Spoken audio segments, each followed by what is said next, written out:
Baru-baru ini, publik dihebohkan dengan keberhasilan Indonesia mengolah jelantah menjadi bahan bakar pesawat. Bahkan Kepala Badan Gizi Nasional, Dadan Hidayana menyebut, minyak jelantah program makan bergizi gratis atau MBG bisa diekspor menjadi bahan bakar pesawat maskapai internasional Singapore Airlines. Ditampung oleh para entrepreneur dan kemudian diekspor dengan harga yang 2 kali lipat. Karena salah satu penggunanya adalah Singapore Airlines. Tetapi di balik kehebohan itu, ada masyarakat yang telah secara mandiri berhasil mengolah minyak jelantah menjadi biodiesel.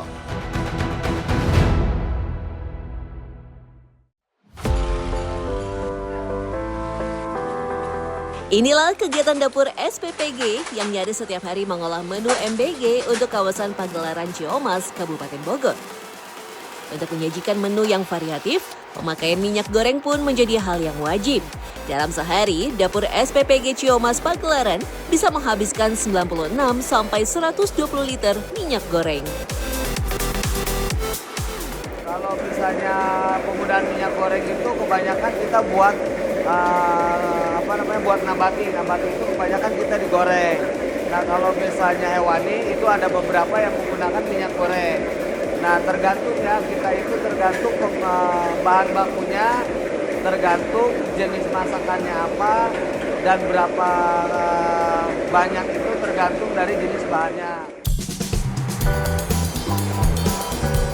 Pemakaian minyak goreng yang melimpah tentu karena kewajiban mengganti minyak segera setelah tak layak pakai. Minyak yang bagus biasanya bisa dipakai menggoreng beberapa kali saja. Tetapi jika diperlukan, minyak bisa disaring agar lemah hasil penggorengan sebelumnya tidak tersimpan dan menimbulkan kotoran yang melekat. Kalau misalnya jenis nabati seperti bacem-baceman, ya itu bisa 8 kali, 5 sampai 8 kali itu kita harus disaring dulu, lalu ditambah lagi dengan minyak baru.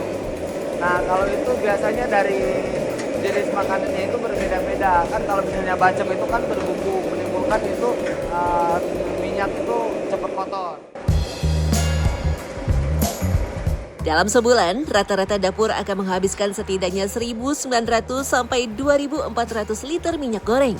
Dari jumlah itu, sebanyak 70% atau sekitar 1.300 sampai 1.600 liter tersisa menjadi jelantah. Lantas, dikemanakan minyak jelantah dari dapur MBG jika sudah tak terpakai?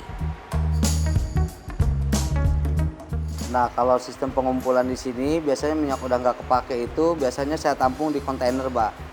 Itu dari kontainer ini kapasitasnya ini kurang lebih 36 liter.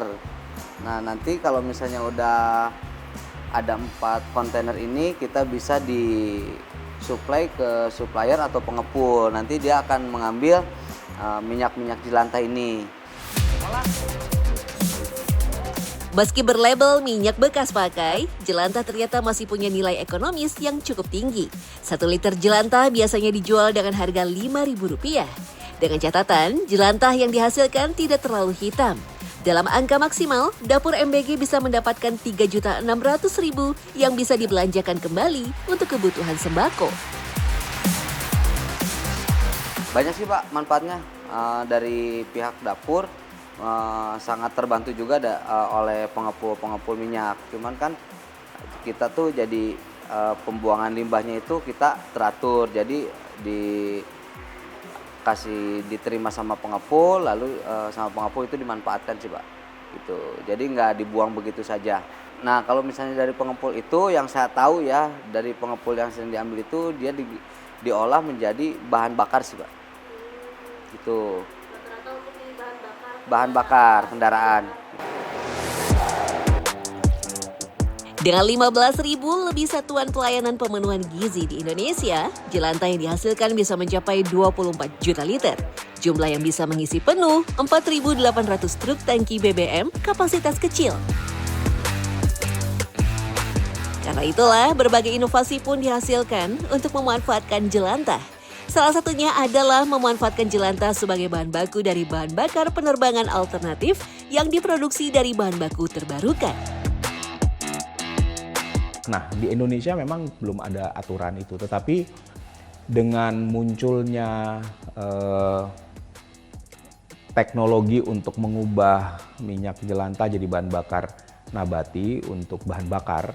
Nah, sudah mulai banyak yang mengumpulkan itu. Bahkan kalau kita lihat Pertamina sendiri itu sudah mulai mengumpulkan, paling tidak saya lihat dari 1-2 tahun terakhir, bahkan di beberapa tempat itu sudah semacam ada tempat-tempat untuk pengumpulan itu. Meskipun sudah dipakai menggoreng, minyak jelantah masih mengandung asam lemak yang bentuknya mirip dengan bahan dasar minyak nabati. Asam lemak ini bisa diubah menjadi molekul hidrokarbon, yaitu komponen utama bahan bakar pesawat. Karena berasal dari limbah, penggunaannya membantu mengurangi emisi sekaligus memanfaatkan sesuatu yang biasanya dibuang. Nah, prosesnya kalau mengubah used cooking oil, kalau saya bilang, UCO menjadi bahan bakar itu lewat proses yang namanya HEFA, hydroprocess ester and fatty acid, ya, karena dia harus mengubah kandungan lemak yang ada di dalam minyak tadi menjadi bahan bakar nabati. Jadi prosesnya sudah ada dan kilangnya sudah ada, ya, artinya kilangnya memang sudah ada di Singapura, sudah ada, harusnya di Indonesia mungkin juga sudah ada sekarang, ya. Pengolahan minyak jelantah pun tak hanya dimanfaatkan dalam industri skala besar. Bank Sampah Berkas Sri Kandi di Pondok Bambu, Jakarta Timur dalam 4 tahun terakhir telah mengolah jelantah untuk dijadikan bahan bakar diesel. Proses pengumpulan minyak jelantah dilakukan langsung dari pintu ke pintu ke masyarakat sekitar. Yang pasti pertama nggak ada campur air ya Mbak, terus nggak ada padatan ampas, terus minyaknya cair, tidak beku. Karena kalau kecampur kotoran mereka nggak bisa menyatu, jadi ngefek untuk biodieselnya. Minyak dengan ukuran minimal 3 liter bisa dijemput dan konsumen dibayar 5.000 per liter jelantah. Untuk pengolahan sendiri tak perlu mesin canggih layaknya di pabrik. Minyak jelantah dipanaskan dalam drum dan dicampurkan dengan 2 bahan lain, yaitu metanol dan soda api. Metanol berfungsi sebagai pelarut dan pembentuk ester alias bahan utama biodiesel. Sedangkan soda api membuat proses pengolahan ini jadi lebih cepat dan efisien. Nah, biodiesel ini yang memang paling bermanfaat dan banyak fungsinya gitu ya. Ada penggunaannya untuk mesin genset atau mobil-mobil diesel, ataupun juga bisa penggunaannya di pabrik untuk penggunaan boilernya gitu ya. Dan untuk selama proses ini sendiri sebenarnya sangat efisien, di mana biodiesel yang dihasilkan itu bisa 97% dari minyak jelantah yang dimasukkan gitu ya. Jadi sebagian besar minyak jelantah itu memang diproses atau terolah menjadi bahan bakar biodiesel yang siap digunakan. Untuk mengolah 100 liter jelantah, biasanya dibutuhkan 20 liter metanol dan 1 kg soda api. Suhu api pun harus tetap dijaga di kisaran 55 sampai 60 derajat Celcius. Jika terlalu rendah, proses reaksi kimia tidak akan berhasil, tetapi jika terlalu tinggi, metanol akan menguap. Biodieselnya dihasilkan nanti akan masuk ke sini, tangki pemisahan, lalu produk samping yang tadi gliserol itu yang sisanya 3% itu kita keluarkan sehingga kita dapat produk utama biodiesel. Nah, biodiesel ini sebenarnya sudah ada standar kualitasnya tersendiri gitu ya. Kalau kita sudah masuk spesifikasi SNI 7182, itu bisa dipakai ke mesin-mesin diesel yang tadi saya sebutkan dan juga ke boiler untuk di pabrik gitu. Jadi bisa langsung dipakai sebenarnya. Selama hampir 6 jam diolah, maka minyak jelantah berubah menjadi biodiesel dan siap digunakan. Bahan bakar ini bisa langsung digunakan untuk mesin pabrik diesel. Sedangkan untuk kendaraan biasanya akan ada tambahan bahan wajib lainnya.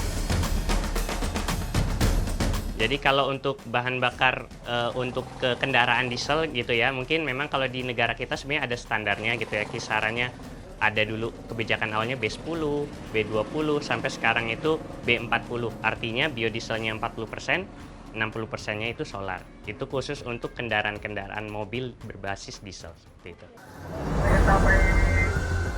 Ya, meski dalam skala sederhana, Bank Sampah Berkas Srikandi membuktikan bahwa energi terbarukan sudah dikenal dalam lapisan masyarakat bawah sekalipun. Dengan manfaat minyak jelantah yang semakin disadari, pemerintah pun semakin tegas dengan regulasi terbaru yang mengatur ekspor jelantah ke luar negeri.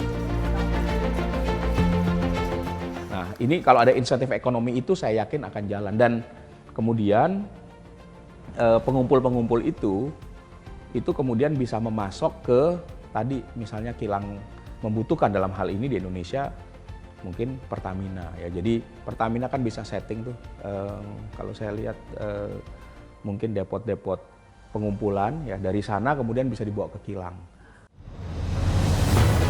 Yang dilakukan Bank Sampah Berkas Srikandi pun bukan sekedar inovasi, tetapi wujud nyata yang bisa memberi manfaat besar bagi bumi. Dari setetes jelantah pun, Indonesia bisa ikut mendorong dunia menuju energi yang lebih bersih.